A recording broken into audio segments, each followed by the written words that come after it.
দেশের শিল্পাঞ্চলে তীব্র গ্যাস সংকট, উত্তাল সমুদ্রে এলএনজি টার্মিনালে সরবরাহ ব্যাহত, সন্ধ্যার মধ্যে স্বাভাবিকের আশ্বাস জ্বালানি উপদেষ্টার। তুরাগ সহ 7টি নদীর গতিপ্রবাহ ফেরানোর উদ্যোগ সরকারের, বললেন পরিবেশ উপদেষ্টা। ঢাকার বর্জ্য ব্যবস্থাপনায় দুর্বৃত্তায়নের অভিযোগ ডিএনসিসি প্রশাসকের। উত্তাল সমুদ্রে ক্ষতিগ্রস্ত চট্টগ্রামের বাঁশবাড়িয়া ফেরিঘাট সড়ক, দুদিন ধরে যোগাযোগ বিচ্ছিন্ন সন্দ্বীপ। হবিগঞ্জের খোয়াই নদীর বাঁধে ধস। কোরবানির হাটে বাড়ছে পশুর সরবরাহ, খামারে গরু কেজি প্রতি 500 টাকা পর্যন্ত, নাটোরে দুম্বা 1 থেকে 3 লাখ টাকা।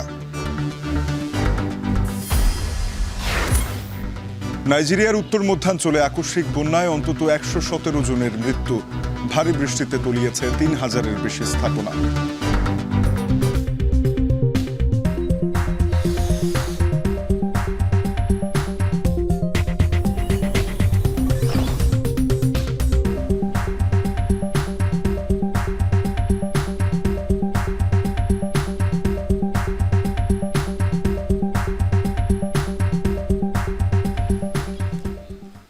স্বাগত। এখন ঢাকায় পুরো আয়োজন আপনাদের সাথে আছি আমি তানজিম শাফিন।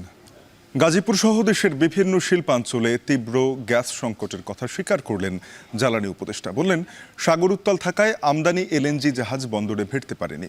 আজকের মধ্যেই গ্যাস সরবরাহ স্বাভাবিকের চেষ্টা করা হচ্ছে বলে জানিয়েছেন বিদ্যুৎ, জ্বালানি ও খনিজ সম্পদ উপদেষ্টা ফাজুল করিম খান। সাভার ও গাজীপুর শিল্পাঞ্চল পরিদর্শন করে একথা জানালেন তিনি। সকালে গাজীপুরের শিল্প কারখানা পরিদর্শন শেষে জ্বালানি উপদেষ্টা আরও জানান, অবৈধ গ্যাস সংযোগ বিচ্ছিন্ন করার পাশাপাশি যে সকল তিতাস কর্মকর্তা জড়িত রয়েছে তাদের শনাক্ত করে ব্যবস্থা নেওয়া হবে। এর আগে আশুলিয়ার ডিইপিজেডের নতুন জোনে পাওয়ার প্ল্যান্ট পরিদর্শনে গিয়ে উপদেষ্টা বলেন, তৈরি পোশাক কারখানাগুলোতে আর গ্যাস সংকট থাকবে না। 4টি নতুন এলএনজি কার্গো এসে পৌঁছেছে এবং সরবরাহ শুরু হয়েছে। এদিকে গাজীপুরে কয়েক মাস ধরে লাইনে গ্যাসের চাপ কম থাকায় তৈরি পোশাক সহ বিভিন্ন শিল্প কারখানায় উৎপাদন ব্যাহত হচ্ছে। কোনাবাড়ি, মৌচাক, শফিপুর ও চন্দ্রা এলাকায় সুতা তৈরির কারখানা সহ বিভিন্ন শিল্পে গ্যাস সংকট, উৎপাদন নেমেছে অর্ধেকের নিচে, যার প্রভাব পড়েছে সামগ্রিক অর্থনীতিতে।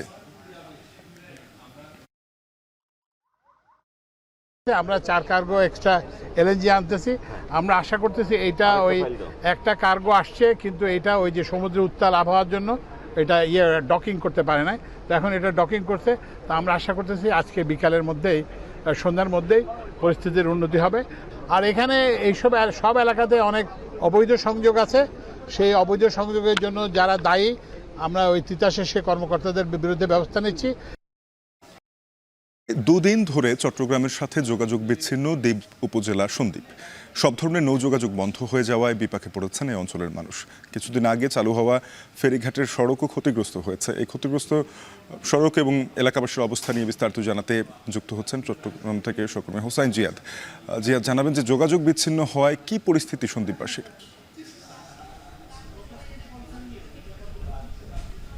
শাফিন, মূলত যোগাযোগ বিচ্ছিন্ন হয়ে পড়লে এই চট্টগ্রাম অঞ্চল থেকে সন্দ্বীপ পর্যন্ত প্রতিদিন 2 পারে 5 থেকে 10 হাজারের মতো সাধারণ যাত্রীরা আসা যাওয়া করেন। এর বাইরে প্রবাসী রয়েছেন, অনেকে রোগী রয়েছেন, রোগীর স্বজন রয়েছেন, সবাই আসলে আটকা পড়েন। বিশেষ করে যারা প্রবাস থেকে এসেছেন তারা কেউ আটকা পড়েছেন শহরের প্রান্তে, যারা প্রবাসে যাবেন তারা কিন্তু আটকা পড়েছেন সন্দ্বীপের প্রান্তে। এছাড়া রোগী রয়েছে, তারাও আটকা পড়েছেন। সব মিলিয়ে আমি এখন যেখানে দাঁড়িয়েছি, এখানেও গত 2 দিন ধরে এখানে যারা আছেন তারা বলছিলেন যে কোমর থেকে একেবারে বুক সমান পানি উঠে গিয়েছিল।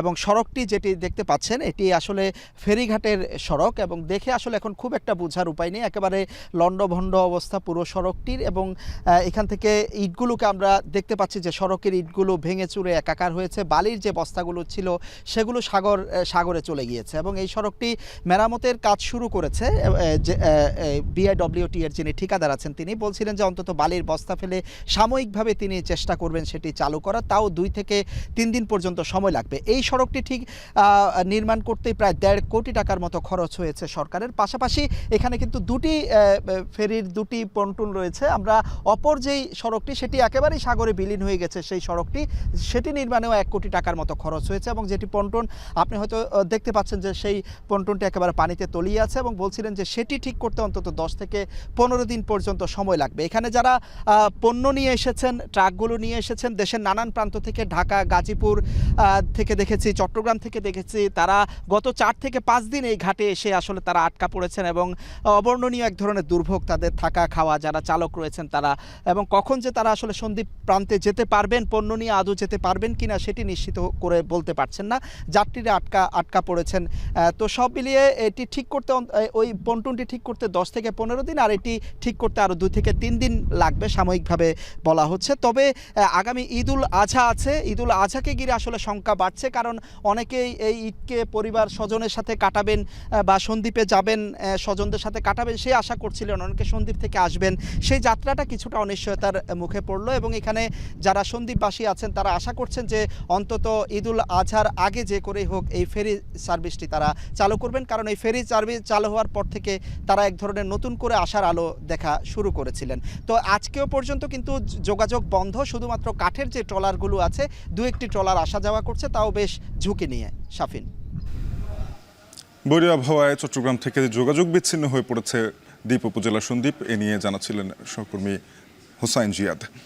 এদিকে মৌলভীবাজারের মনু, ধলাই, কুশিয়ারা ও জুড়ি নদীর পানি দ্রুতই বৃদ্ধি পাচ্ছে। এই মুহূর্তে জুড়ি নদীর পানি বিপদসীমার 86 সেন্টিমিটার উপর দিয়ে প্রবাহিত হচ্ছে। এ নিয়ে বিস্তারিত জানাতে মনু নদীর চাঁদনী ঘাট এলাকা থেকে যুক্ত হয়েছেন সহকর্মী এম এ হামিদ। হামিদ, জানাবেন যে নদী তীরের নিম্নাঞ্চল প্লাবিত হওয়ার সম্ভাবনা দেখছেন কিনা, স্থানীয়দের কি প্রস্তুতি?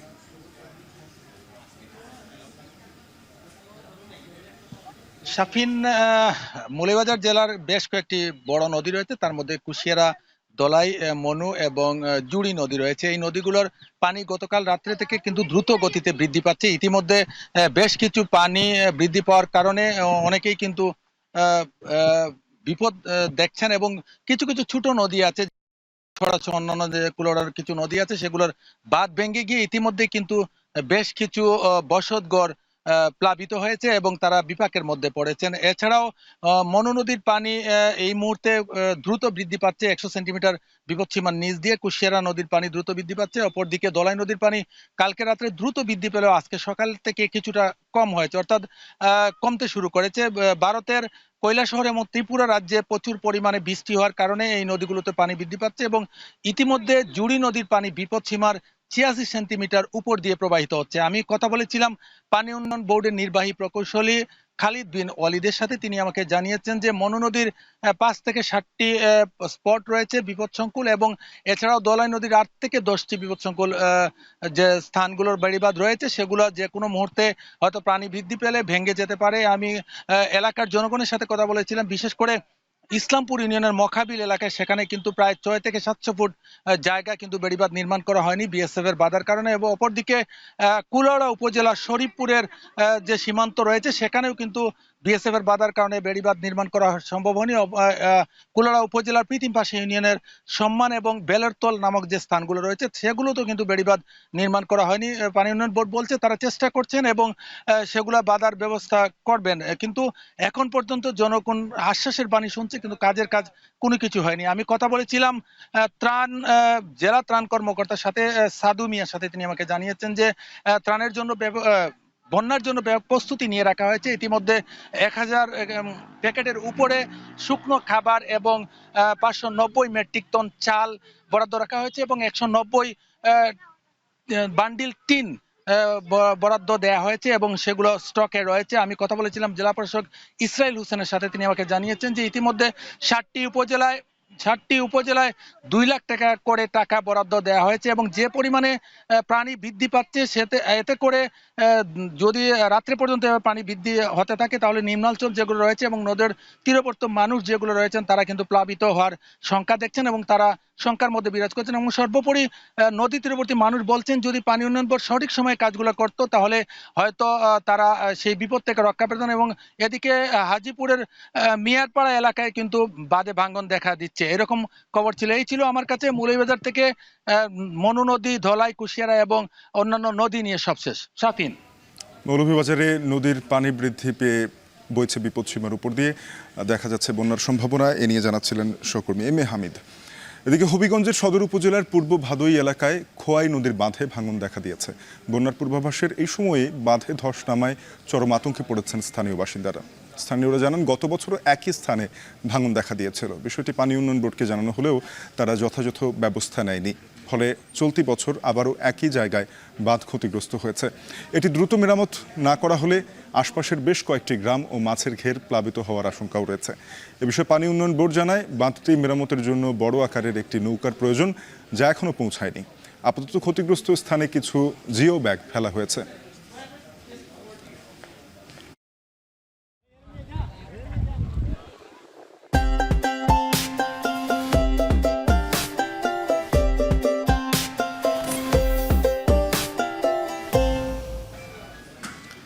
কোরবানির ঈদ ঘিরে সিলেটে জমে উঠতে শুরু করেছে পশুর হাট। ক্রেতা বিক্রেতাদের হাঁক ডাকে মুখর বেচাকেনা।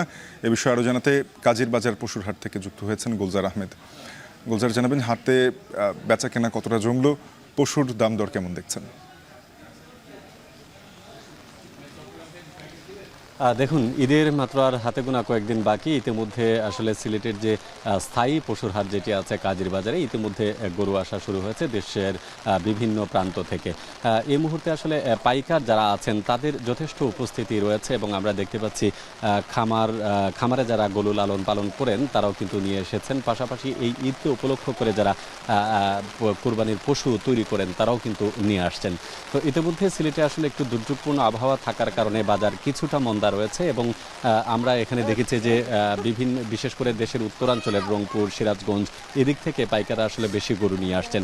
তারা বলছেন যে ঈদের আসলে সিলেটে মোটামুটি 3 দিন বা 4 দিন আগ থেকে জমে উঠে, তবে বেচাকেনা নিয়ে তাদের কোনো সন্দেহ নাই। গতকালকেও বেচাকেনা তাদের ভালোই ছিল এবং বলছেন দিন যত যাবে ততই বেচাকেনার পরিমাণটা কিন্তু বাড়বে।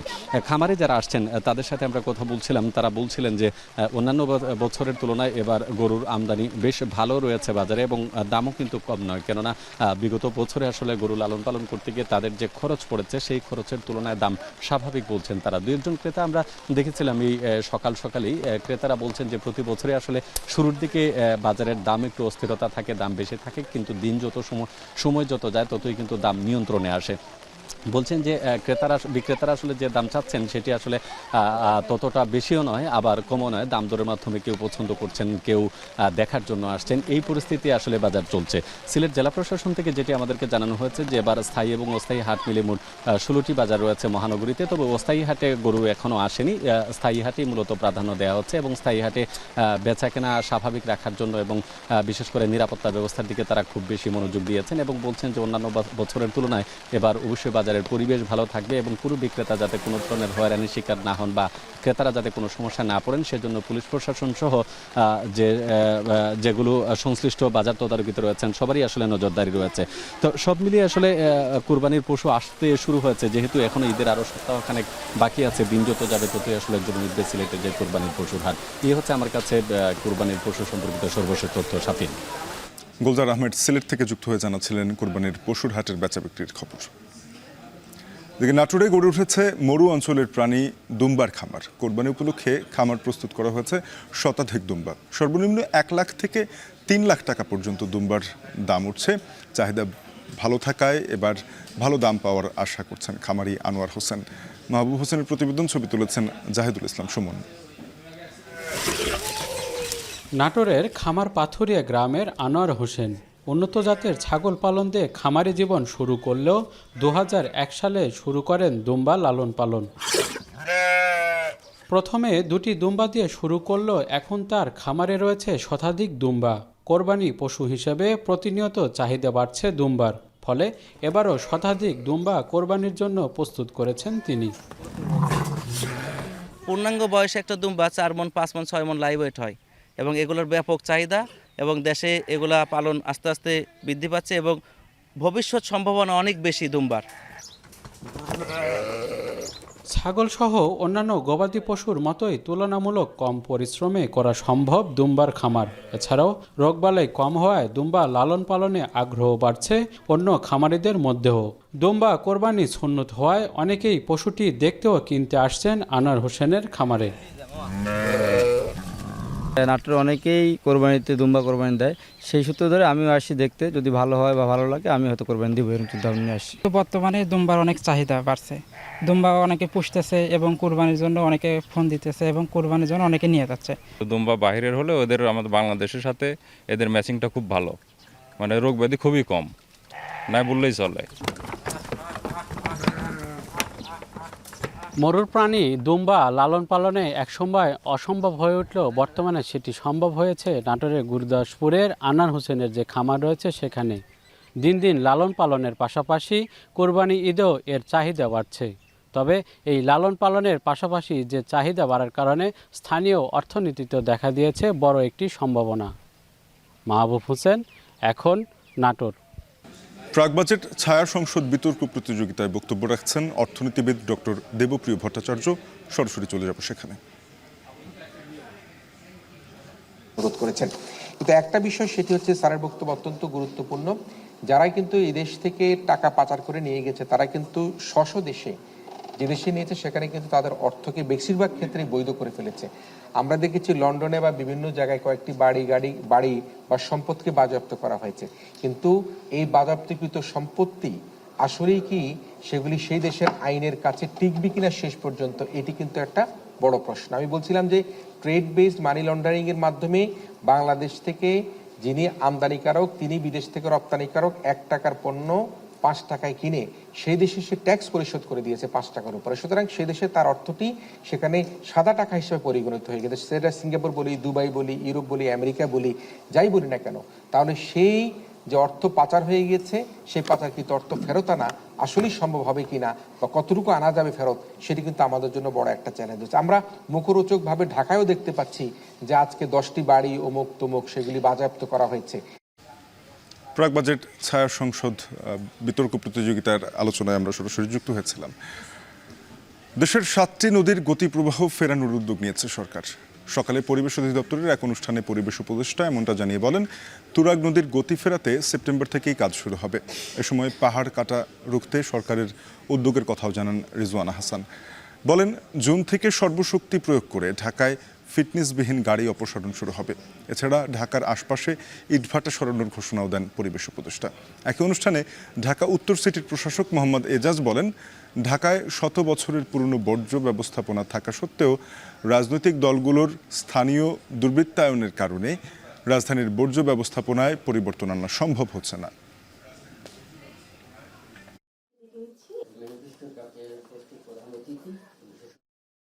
রাজনৈতিক ছত্রছায়ায় গত 20 বছরে যে পরিমাণ বায়োডাইভার্সিটি লস হয়েছে এবং যে পরিমাণ ইকোলজি লস হয়েছে সেটা বাংলাদেশের ইতিহাসে খুবই সিগনিফিকেন্টলি মানে অ্যালার্মিং আমরা বলবো। সহসাই তুরাগের কর্মপরিকল্পনাটা চূড়ান্ত হয়ে যাচ্ছে, এইটা আমরা আশা করি সেপ্টেম্বর থেকে আনুষ্ঠানিকভাবে কাজটা শুরু করতে পারবো। 7টা নদীর কর্মপরিকল্পনা একেবারে বাজেট সহ চূড়ান্ত করা হচ্ছে। এগুলো আশা করি আমাদের নিজস্ব রিসোর্স থেকে, সেখানে লড়াই করতে হবে কিন্তু আশা করি ব্যবস্থা করে দিয়ে যেতে পারবো কাজ শুরু করার। বিজিএমইএর নির্বাচনে উৎসবমুখর পরিবেশে চলছে ভোট গ্রহণ। সকাল 8টা থেকে শুরু হওয়া ভোট চলবে বিকেল 5টা পর্যন্ত। এ নিয়ে আরও জানাতে চট্টগ্রাম থেকে যুক্ত হয়েছেন সহকর্মী হাজেরা শিউলি। শিউলি, জানাবেন যে নির্বাচনে 9টি পরিচালক পদের বিপরীতে কতজন প্রার্থী হয়েছেন?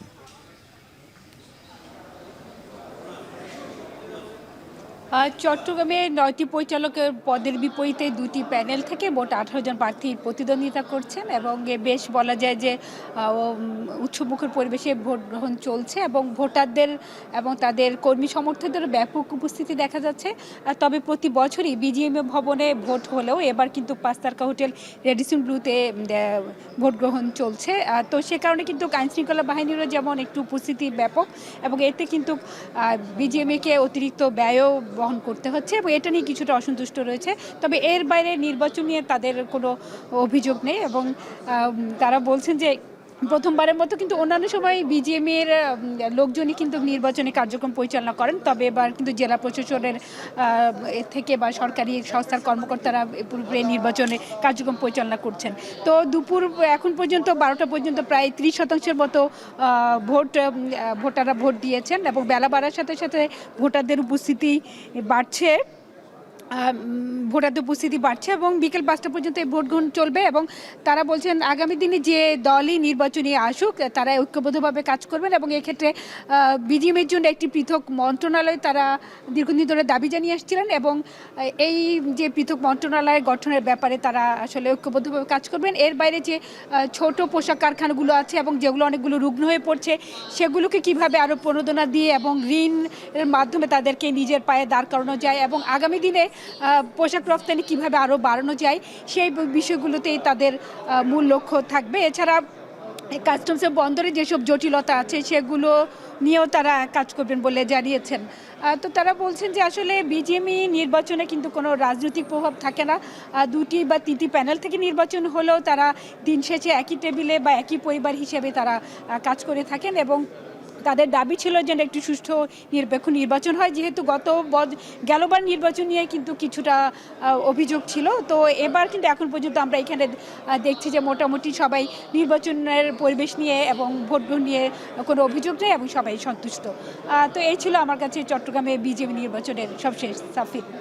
ঢাকায় বিজিএমএ পরিচালনা পর্ষদের নির্বাচন চলছে। হোটেল রেডিসন ব্লুতে মুনাফ আছেন, সেখানে মুনাফ জানাবেন যে এখন পর্যন্ত ভোটারদের উপস্থিতি কেমন দেখলেন, প্রার্থীরা ভোটারদের সাথে কি যোগাযোগ করছে?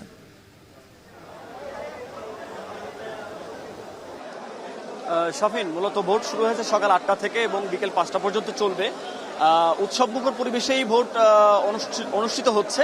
তবে একটি অভিযোগ রয়েছে, গণমাধ্যম কর্মীদের এখানে আসলে প্রবেশ করতে দেওয়া হচ্ছে না এবং গণমাধ্যম কর্মীদেরকে ভিতরে যেহেতু প্রবেশ করতে দেওয়া হচ্ছে না সেহেতু আমরা আসলে জানাতে পারছি না যে আসলে কতটুকু স্বচ্ছতা হচ্ছে বা এখানে কোনো ধরনের মানে ম্যানিপুলেট হচ্ছে কিনা। সবকিছু মিলিয়ে ভিতরের পরিস্থিতি আমরা এখানে ভোট পরিচালনা পর্ষদ বা যে নির্বাচনী গভর্নিং বোর্ড যেটা রয়েছে তারা যেটি বলছেন সেটির বাইরে আমরা আসলে তেমন কিছু বলতে পারছি না, যেহেতু দেখতে পাচ্ছি না। সুতরাং আমরা তাদের কাছ থেকে যেটা শুনছি সেটাই বলতে পারছি। তবে তারা যেটি বলছেন যে এখন পর্যন্ত উৎসবমুখর পরিবেশে চলছে এবং কেউ এখনো পর্যন্ত কোনো ধরনের অভিযোগ করেনি। এখানে মূলত 3টি পরিষদ থেকে 76 জন প্রার্থী রয়েছে 35টি পদের জন্য। ফোরাম প্যানেল রয়েছে এবং সম্মিলিত পরিষদ প্যানেল এবং ঐক্য পরিষদ রয়েছে। এই 3টি পরিষদ থেকে মূলত প্রতিদ্বন্দ্বিতা হবে হচ্ছে ফোরাম এবং সম্মিলিত পরিষদের মধ্যে। তারা চট্টগ্রাম এবং ঢাকাতে 2 জায়গাতেই পুরো প্যানেলের পুরো পরিষদের প্রার্থী তারা দিয়েছেন এবং ঐক্য পরিষদে মাত্র 6 জন প্রার্থী, সব মিলে 76 জন প্রার্থী রয়েছে। তো আমরা 2 পক্ষেরই কথা শুনেছি, সম্মিলিত এবং ফোরাম প্যানেলের 2 পক্ষেরই কথা শুনেছি। তাদের যারা প্যানেল লিডার রয়েছেন তাদের বক্তব্য হচ্ছে যে এখন পর্যন্ত নির্বাচন স্বচ্ছ হচ্ছে এবং সুষ্ঠুভাবে নির্বাচন পরিচালনা হচ্ছে। এখন পর্যন্ত সবশেষ আপডেট যদি জানাতে চাই যে সকাল থেকে ঢাকাতে এখন পর্যন্ত 20% বেশি ভোট পড়েছে এবং চট্টগ্রামে 20% কিছুটা কম ভোট কাস্ট হয়েছে। তো এই নির্বাচন আসলে গত বছর মার্চে নির্বাচন অনুষ্ঠিত হয়েছিল, সেই নির্বাচন নিয়ে যথেষ্ট প্রশ্ন ছিল। সেই নির্বাচনে ভুয়া ভোটার ছিল বলে অনেকটা প্রশ্ন উঠেছিল, যেটি 5 আগস্টের পর মিডিয়া সহ জনসম্মুখে আসে যে আসলে প্রায় 6 শতাধিকেরও বেশি ভুয়া ভোটার ছিল। সেই ভুয়া ভোটারদেরকে এবার কিন্তু যাচাই বাছাই করে এখন প্রায় 2500 ভোটার ছিল গত নির্বাচনের সময়। সেখান থেকে যেহেতু ভুয়া ভোটারদের বাদ দেওয়া হয়েছে, এরপরে সেখানে যাচাই বাছাই করে ভোটার সংখ্যা এবার দাঁড়িয়েছে 1864 জন। তো এই 1864টি ভোটার রয়েছেন, তারা এখানে নির্বাচন যে বুথ রয়েছে, ভোট প্রদানের যে বুথ রয়েছে সেখানে কিন্তু কোনো রকম ভুয়া ভোটারদের প্রবেশ করতে দেওয়া হচ্ছে না এবং যাচাই বাছাই করে যাদের ভোটার কার্ড রয়েছে যারা এখানে তাদেরকেই মূলত যাচাই বাছাই সেখানে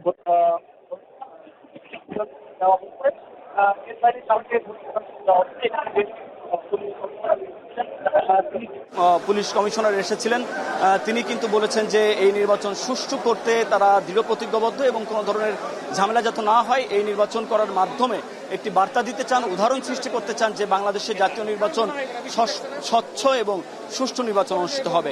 তো এই ছিল আমার কাছে সবশেষ খবরাখবর। তৈরি পোশাক মালিকদের শীর্ষ সংগঠন বিজিএমই এর পরিচালনা পর্ষদ নির্বাচনের খবর জানাতে ঢাকা থেকে মুন্নাফ রশিদ এবং চট্টগ্রাম থেকে হাজেরা শিউলি যুক্ত হয়েছিলেন। বাংলাদেশে মৌসুমি বায়ুর দেরিতে আগমন এবং দেরিতে চলে যাওয়ায় বড় ধরনের সমস্যা হিসেবে চিহ্নিত হয়েছে সাম্প্রতিক সময়। স্বাস্থ্যের উপর এর বিরূপ প্রভাব দেখা গেছে 1 দশকের বেশি সময় ধরে।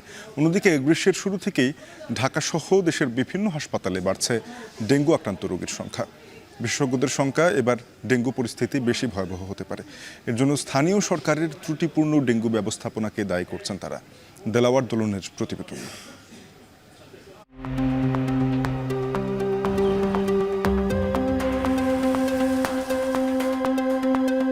তীব্র রোদ, বাতাসে যেন আগুনের ফুলকি, আবার কখনো সূর্যের আলো সরিয়ে হালকা মেঘে ঢাকে আকাশ।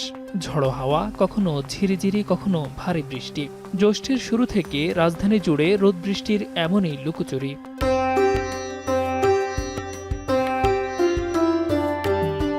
চলতি বছর স্বাভাবিক সময়ের 1 সপ্তাহ আগেই মৌসুমি বায়ু বাংলাদেশে প্রবেশ করে।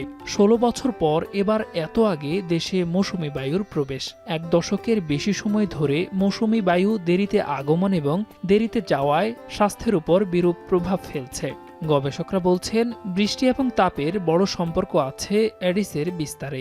এবছর ডেঙ্গু পরিস্থিতি খারাপ হওয়ার ঝুঁকি আছে, কারণ এডিস মশার যে ইন্ডেক্স, যেটাকে আমরা ব্রুটো ইন্ডেক্স বলি, লার্ভাল ইন্ডেক্স, সেটি গত বছরের তুলনায় এবছর কিন্তু বেশি আছে।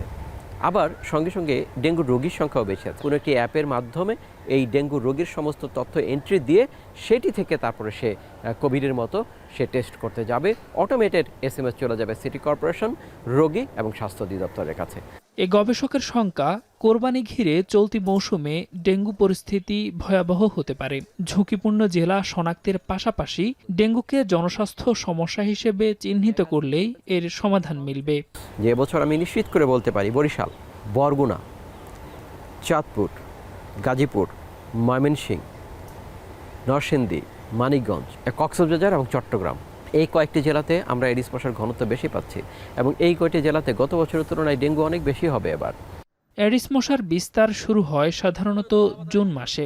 এ সময় বৃষ্টিতে জমে থাকা স্বচ্ছ পানিতে লার্ভা জমে। বৃষ্টির পর তাপ বাড়লে পানিতে জমে থাকা এডিসের ডিম দ্রুত পূর্ণাঙ্গ মশায় রূপ নেয়। জনস্বাস্থ্য বিশেষজ্ঞরা বলছেন, এডিস রোধে স্থানীয় সরকারের সামগ্রিক তৎপরতার ঘাটতি রয়েছে। যথাযথ ব্যবস্থা না নিলে জুন জুলাইয়ে ডেঙ্গু পরিস্থিতি নিয়ন্ত্রণের বাইরে যেতে পারে। প্রতি বছর ডেঙ্গুতে অনেক মানুষ মারা যাচ্ছে, কিন্তু এমন তো না যে এটা প্রতিরোধ করা যায় না। এটাকে প্রতিরোধ করা সম্ভব। সেই ধরনের চিকিৎসা পদ্ধতি, বৈজ্ঞানিক পদ্ধতি আমাদের জানা আছে। এটা তো একটা অজানা রোগ না। সমন্বিতভাবে গোটা বাংলাদেশে স্থানীয় সরকারকে এই ডেঙ্গুটাকে একটা অগ্রাধিকার ভিত্তিতে নিয়ন্ত্রণে কাজ করা উচিত। এই বিশেষজ্ঞের আশঙ্কাকে আরও জোরালো করে যখন ডেঙ্গু রোগী ভিড় বাড়ছে হাসপাতালে, মৃত্যুও ঘটছে কোনো দিন। এমন পরিস্থিতি কিছুটা উদ্বেগের হলেও নিজেদের পূর্ণ প্রস্তুতির কথা জানালেন দেশের একমাত্র ডেঙ্গু ডেডিকেটেড হাসপাতালটির পরিচালক। তো যে রোগীগুলো পাই এগুলো রেফার্ড রোগী, সেক্ষেত্রে আমাদের সারা বাংলাদেশ থেকে রোগী আসে এবং যেহেতু এটা ঢাকায় লোকেতে, ডেফিনেটলি ঢাকায় বেশি। আমাদের ডক্টর এবং নার্স তারা এই ব্যাপারে যথেষ্ট ট্রেন্ড এবং আমাদের এইখানে শুধু ডেঙ্গু পেশেন্টের ম্যানেজমেন্টের জন্য আলাদা আলাদা ওয়ার্ড রয়েছে এবং আইসিইউ রয়েছে। চলমান ডেঙ্গুর প্রকোপে জ্বর ও শরীর ব্যথা হলেই স্থানীয় ফার্মেসি থেকে অ্যান্টিবায়োটিক সংগ্রহ করে তা গ্রহণ করেন অনেকে। অ্যান্টিবায়োটিক ডেঙ্গুর জটিলতা অনেকাংশেই বাড়িয়ে দেয় বলছেন বিশেষজ্ঞ চিকিৎসকেরা। দেলোয়ার দোলন, এখন, ঢাকা। বিশ্বের সবচেয়ে মজবুত আরএফএল ল্যাডার, যা 6061 গ্রেড অ্যালুমিনিয়ামে তৈরি। শক্তিশালী MS ক্রসবার নিশ্চিত করে সর্বোচ্চ নিরাপত্তা। RFL ladder. চট্টগ্রামের আনোয়ারায় মাইক্রোবাস ও সিএনজি সংঘর্ষে 2 জনের মৃত্যু হয়েছে। এই ঘটনায় আহত হয়েছেন আরও 2 জন। সকাল 8:30টার দিকে আনোয়ারা বাঁশখালী পিএবি সড়কে এই দুর্ঘটনা ঘটে। পুলিশ জানায়, বাঁশখালী পিএবি সড়কে দ্রুতগামী একটি মাইক্রোবাস চলন্ত সিএনজিকে ধাক্কা দিয়ে পালিয়ে যায়। এতে ঘটনাস্থলেই 2 জনের মৃত্যু হয় এবং আহত সিএনজি চালক ও যাত্রীকে আনোয়ারা স্বাস্থ্য কমপ্লেক্সে পাঠানো হয়। নিহতদের লাশ ময়নাতদন্তের জন্য চট্টগ্রাম মেডিকেল কলেজ হাসপাতালে পাঠানো হয়েছে।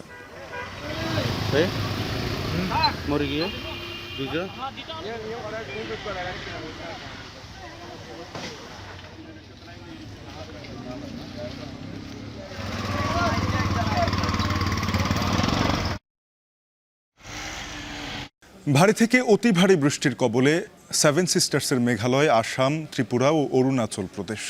দক্ষিণ ভারতের কেরালায় ভারী বৃষ্টির কারণে সৃষ্ট দুর্ঘটনায় প্রাণ গেছে অন্তত 5 জনের। 8 জেলায় জারি হয়েছে সর্বোচ্চ সতর্কতা। শনিবারেও উত্তর পূর্ব ও মধ্য ভারতের বেশ কয়েকটি রাজ্যে প্রবল বৃষ্টি, ঝোড়ো হাওয়া ও বজ্রপাতের পূর্বাভাস দিয়েছে আবহাওয়া অধিদপ্তর। বিস্তারিত থাকছে সতীর্থ কর্মকারের প্রতিবেদনে।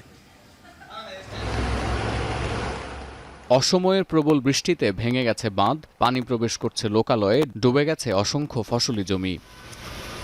দৃশ্যটি ভারতের পশ্চিমবঙ্গ রাজ্যের দক্ষিণ 24 পরগনা জেলার পাথর প্রতিমা গ্রামের। বঙ্গোপসাগরে গভীর নিম্নচাপের কারণে সৃষ্টি ভারী বর্ষণ থেমে গেলেও এখনও শিওরে সংকট নিয়ে দিন পার করছেন রাজ্যের উপকূলীয় এলাকার হাজার হাজার বাসিন্দা। মানুষ কিন্তু প্রকৃতপক্ষে ত্রাণের থেকে তারা স্থায়ী যাতে বসবাস হয় সেটাই চেষ্টা করছে। তারা ভোট লওয়ার সময় সবাই আসে, কিন্তু ভোট লওয়ার সময় আসে, কিন্তু এতে সময় কেউ আসে না, বিপদের সময় কেউ এসে দাঁড়ায় না। আলিপুর আবহাওয়া দপ্তর জানিয়েছে, নিম্নচাপটি শক্তি হারিয়ে ক্রমশ উত্তর ও উত্তর পূর্ব দিক হয়ে বাংলাদেশের দিকে অগ্রসর হচ্ছে। আগামী কয়েক ঘন্টার মধ্যে এই আবহাওয়া পরিস্থিতি আরও স্বাভাবিক হবে। তবে পূর্ব ও উত্তর ভারতে ভারী বৃষ্টিপাত অব্যাহত থাকবে বলে পূর্বাভাস দিয়েছে আবহাওয়া দপ্তর। বন্যা পরিস্থিতি এড়াতে বহুমুখী নদী উপত্যকা প্রকল্প দামোদর ভ্যালি কর্পোরেশনকে একবারে 50,000 কিউসেকের বেশি পানি না ছাড়ার অনুরোধ করেছে পশ্চিমবঙ্গ রাজ্য সরকার। উত্তর ভারতের জলটা বিহার, উত্তরপ্রদেশ, বিহার এবং ঝাড়খণ্ড দিয়ে আমাদের ধাক্কা মারছে। তবে ভারতের উত্তর পূর্বাঞ্চলীয় রাজ্যগুলোতে এই নিম্নচাপের প্রভাব থাকবে আরও 7 দিন। ভারী থেকে অতি ভারী বৃষ্টির পূর্বাভাস আছে সেভেন সিস্টার্সের মেঘালয়, আসাম, ত্রিপুরা ও অরুণাচল প্রদেশ জুড়ে। এর মধ্যে মেঘালয় রাজ্যে শনিবার 30 সেন্টিমিটারের বেশি বৃষ্টিপাতের আশঙ্কা করছে আবহাওয়া অফিস। পার্বত্য অঞ্চলগুলোতে দেখা দিতে পারে আকস্মিক বন্যা ও ভূমিধস। বর্ষা মৌসুমের 2 সপ্তাহ আগে প্রবল এই ঝড় বৃষ্টির দাপটে বিপর্যস্ত দক্ষিণ ভারতেরও বেশ কয়েকটি রাজ্য। বিশেষ করে শনিবার কেরালা, কর্ণাটক, তামিলনাড়ু ও অন্ধ্রপ্রদেশে ঘণ্টায় 40 থেকে 50 কিলোমিটার বেগে ঝোড়ো হাওয়া বয়ে যাওয়ার পূর্বাভাস দেওয়া হচ্ছে। বৈরী আবহাওয়ার কারণে বিঘ্নিত হতে পারে বিমান পরিষেবা। শুক্রবার একই পরিস্থিতি দেখা গেছে ভারতের উত্তর পূর্বাঞ্চলীয় রাজ্য দিল্লি, পাঞ্জাব ও হিমাচল প্রদেশে। শনিবারেও রয়েছে ঝোড়ো হাওয়া, বজ্রপাত ও অতিবৃষ্টির পূর্বাভাস। এছাড়া রাজস্থানে বজ্রপাত ও ধূলিঝড়ের আশঙ্কা করছে আবহাওয়া দপ্তর। ভারী বৃষ্টির পূর্বাভাস আছে ভারত নিয়ন্ত্রিত জম্মু ও কাশ্মীরে। এছাড়া পূর্ব ও মধ্য ভারতের বিহার, ওড়িশা, ঝাড়খণ্ড, মধ্যপ্রদেশ ও ছত্তিশগড়ে তীব্র ঝড় এবং বজ্রপাতের আশঙ্কায় বাসিন্দাদের ঘরে থাকার পরামর্শ দিচ্ছে স্থানীয় প্রশাসন। সতর্ক থাকতে বলা হচ্ছে পশ্চিম ভারতের কোনকান উপকূল, মধ্য মহারাষ্ট্র ও গুজরাটবাসীকে। আর ভারী বৃষ্টি ও বজ্রপাতের আশঙ্কা থাকায় গোয়া ও মহারাষ্ট্রের উপকূল হয়ে জেলেদের মাছ ধরতে যাওয়ায় জারি আছে নিষেধাজ্ঞা। সতীর্থ কর্মকার, এখন বিশ্ব। নাইজেরিয়ার উত্তর মধ্যাঞ্চলীয় নাইজার রাজ্যে আকস্মিক বন্যায় প্রাণ হারিয়েছেন কমপক্ষে 117 জন। এখনও নিখোঁজের সন্ধানে চলছে উদ্ধার অভিযান। বুধবার রাত থেকেই শুরু হওয়া ভারী বৃষ্টিতে তলিয়ে যায় মকুয়া শহরের 3000-এর বেশি স্থাপনা। এখনও বৃষ্টিপাতের পরিমাণ জানাতে পারেনি দেশটির আবহাওয়া বিভাগ, যদিও নাইজার সহ নাইজেরিয়ার প্রায় অর্ধেক রাজ্যে বন্যার পূর্বাভাস জারি করেছিল সংস্থাটি। চলতি বছর রাজ্যটিতে এ নিয়ে 6ঠবারের মতো বন্যা দেখা মিলেছে।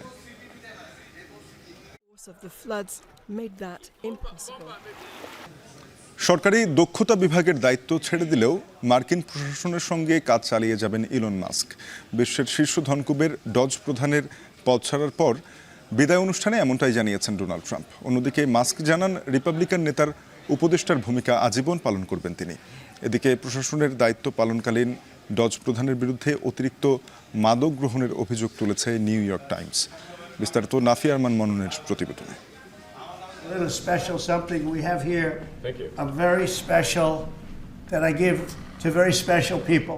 বিশেষ মানুষের জন্য বিশেষ উপহার। ট্রাম্পের এই মন্তব্যই থামিয়ে দিল নেটিজেনদের গুঞ্জন। বিশ্বের সবচেয়ে শক্তিধর ব্যক্তি ও শীর্ষ ধনকুবেরের মধ্যকার সম্পর্কে দৃঢ়তা বোঝাতে এই দৃশ্যই যথেষ্ট।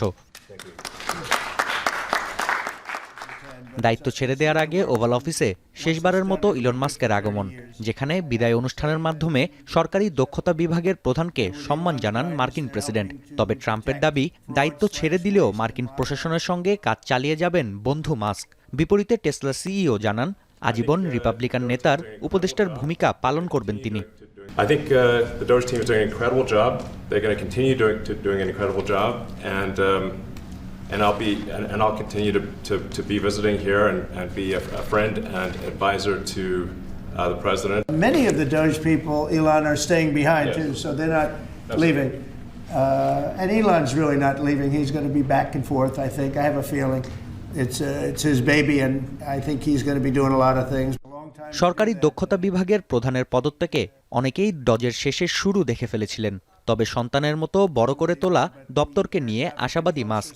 ডজ ফাদার লেখা টি শার্ট পরিহিত ধনকুবের জানান, সময়ের সঙ্গে বাড়বে সরকারি দক্ষতা বিভাগের প্রভাব ও শক্তি। This is not the end of Doge, but really the beginning. My time as a special government employee necessarily had to end. It was a limited time thing. It's 134 days, I believe, which ends in a few days. So that it comes with a time limit. But the Doge team will only grow stronger over time. The Doge influence will only grow stronger. $17,500 কোটি অর্থ সাশ্রয়ে 2,60,000 কর্মী ছাঁটাইয়ের দাগ লেগে আছে মাস্কের গায়ে। তবে দায়িত্ব পালনে সক্ষমতা দেখানোয় বন্ধুকে কৃতিত্ব দিয়েছেন Trump. Department of Government Efficiency, Elon's delivered a colossal change in the old ways of doing business in Washington. Doge has installed geniuses with an engineering mindset and unbelievably talented people and computers. এদিকে ketamine, ecstasy ও psychedelic মাশরুমের মতো মাদক গ্রহণের অভিযোগ উঠেছে Elon মাস্কের বিরুদ্ধে। New York টাইমসের প্রতিবেদন বলছে, প্রশাসনে থাকাকালীন নিয়মিত ভিত্তিতে অতিরিক্ত মাদক সেবন করেছেন ডজ প্রধান। এতে মাস্কের মূত্রথলিতেও দেখা দেয় সমস্যা। নাফিয়া আরমান মনন, এখন বিশ্ব। রাজনীতিবিদদের সঙ্গে অনেক বিষয় নিয়ে সরকারের আলোচনা হলেও অর্থনীতি নিয়ে কোনো আলাপ হচ্ছে না বলে অভিযোগ করেছেন অর্থনীতিবিদ ডক্টর দেবপ্রিয় ভট্টাচার্য। রাজধানীতে প্রাক বাজেট ছায়া সংসদ বিতর্ক প্রতিযোগিতায় বক্তব্যে অর্থনীতিবিদ ডক্টর দেবপ্রিয় বলেন, আর্থিক খাত এখনও ভঙ্গুর অবস্থায় আছে, তাই এবারের বাজেট একটা নতুন উৎস হতে পারত। অবৈধভাবে উপার্জন করা অর্থ বাজেটের রাজস্ব খাতে নিয়ে আসা যেত, কিন্তু এরকম কোনো প্রতিফলন এখনও দেখা যাচ্ছে না। আর্থিক খাত এখনো ভঙ্গুর অবস্থার ভিতরে আছে, কিন্তু এই দুটোর মধ্যেখান দিয়ে আগামী দিনে যদি এগোতে হয় তাহলে কর্মসংস্থানটা গুরুত্বপূর্ণ। কর্মসংস্থানের জন্য বিনিয়োগ দরকার। রাজনীতিবিদদের সাথে আরো 10টা অনেক বড় বড় আলোচনা নিয়ে সরকার ব্যস্ত, সেহেতু আমার দুঃখের অর্থনীতি আলোচনায় তাদের স্থান পায়নি, এবং সেইটা যদি পেত তাহলে ওই ধারাবাহিকতার বিষয়টিতে নিশ্চয়তা আসতো এবং একই রকম ভাবে আগামী দিনে এই ব্যক্তি খাতের বিনিয়োগের ক্ষেত্রে উৎসাহিত হতো। এবারে খেলার খবর। নারী ত্রিদেশীয় ফুটবল টুর্নামেন্টের প্রথম ম্যাচে ইন্দোনেশিয়ার বিপক্ষে আজ মাঠে নামছে বাংলাদেশ। জর্ডানের কিং আবদুল্লাহ II স্টেডিয়ামে রাত 8টায় শুরু হচ্ছে ম্যাচটি। দলের অস্থিরতা শেষে নিজেদের সেরা ছন্দ খুঁজে পেতে মরিয়া নারী ফুটবলাররা। কোচের বিরুদ্ধে সিনিয়র ফুটবলারদের বিদ্রোহের কারণে তরুণ দল সবশেষ আরব আমিরাত সফরে সাফল্য পায়নি। কয়েক মাস পেরোলেও স্কোয়াডে নেই সাবিনা, সঞ্জিদা সহ সাফজয়ী 5 সিনিয়র ফুটবলার। কোচের সঙ্গে টানাপোড়েন শেষে দলে ফিরেছেন ঋতুপর্ণা চাকমা, মারিয়া মান্ডা, মনিকা চাকমা সহ 9 ফুটবলার। অভিজ্ঞ ও নতুনদের মিশেলে দলে ভারসাম্য ফেরায় ভালো শুরুর স্বপ্ন দেখছেন অধিনায়ক আফিদা খন্দকার। আমরা অনেকদিন আগে এখানে এসেছি যাতে আমরা ওয়েদারের সাথে একটু মানিয়ে নিতে পারি, তো সেভাবে আমরা প্র্যাকটিস করতেছি। কোচ আমাদেরকে ওইভাবে প্র্যাকটিস করাচ্ছে, যেভাবে তিনি নির্দেশনা দিচ্ছেন আমরা ওইভাবেই করার চেষ্টা করতেছি। ম্যাচের জন্য এতদিন ধরে আমরা কষ্ট করতেছি, তো ইনশাল্লাহ ভালো কিছু হবে। টিম আমাদের আলহামদুলিল্লাহ ভালো, দুবাইয়ের থেকে এখন সিনিয়র জুনিয়র মিডিয়া একটা সমন্বয় একটা টিম ভালো আছে, একটা শক্ত টিম আমাদের, তো আলহামদুলিল্লাহ ভালো। এর সাথে শেষ করবো এখন ঢাকা যাবার আগে শিরোনামগুলো জানাবার একবার। দেশের শিল্পাঞ্চলে তীব্র গ্যাস সংকট, উত্তাল সমুদ্রে এলএনজি টার্মিনালে সরবরাহ ব্যাহত, সন্ধ্যার মধ্যে স্বাভাবিকের আশ্বাস জ্বালানি উপদেষ্টার। তুরাগ সহ 7টি নদীর প্রবাহ ফেরানোর উদ্যোগ সরকারের, বললেন পরিবেশ উপদেষ্টা। ঢাকার বর্জ্য ব্যবস্থাপনায় দুর্বৃত্তায়নের অভিযোগ ডিএনসিসি প্রশাসকের। উত্তাল সমুদ্রে ক্ষতিগ্রস্ত চট্টগ্রামের বাঁশবাড়িয়া ফেরিঘাট সড়ক, 2 দিন ধরে যোগাযোগ বিচ্ছিন্ন সন্দ্বীপ। হবিগঞ্জের খোয়াই নদীর বাঁধে ধস।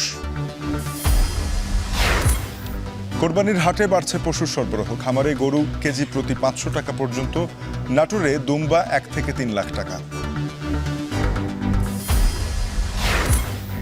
নাইজেরিয়ার উত্তর মধ্যাঞ্চলে আকস্মিক বন্যায় অন্তত 117 জনের প্রাণহানি, ভারী বৃষ্টিতে তলিয়েছে 3000-এর বেশি স্থাপনা।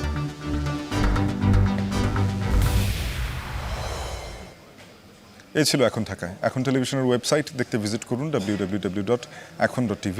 যুক্ত থাকুন ফেসবুকে facebook.com/tv.এখন আর ইউটিউবে চোখ রাখুন youtube.com/c/echontv।